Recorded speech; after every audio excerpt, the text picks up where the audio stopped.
ঘুম ভাঙলো মাঝরাত্রিরে।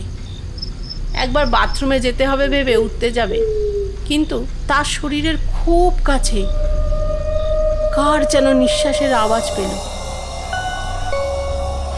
আর সঙ্গে সঙ্গে ভয়ে কাঠ হয়ে গেল। ছোট্ট একটু চুপ করে থেকে আবার বলল, আমিও ছাড়িনি।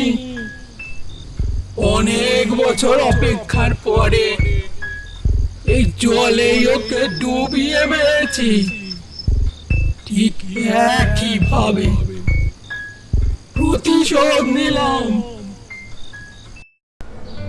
গঙ্গার ঘাটে পৌঁছে ব্যাগ থেকে সযত্নে নিয়ে আসা ছোট্টুর ফটোর সামনে দেওয়া মালাটা বার করে তিনি জলে ভাসিয়ে দিয়ে 2 হাত জড়ো করে মনে মনে বলল, ভাইরে, আমিই তোর মৃত্যুর কারণ, তুই আমাকে ক্ষমা করে দিস।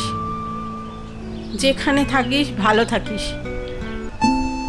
টুটুন বলেছিল বড় হয়ে খাওয়াবো। তার ছোট্ট টুটুন হয়তো এখনো বড় হয়নি।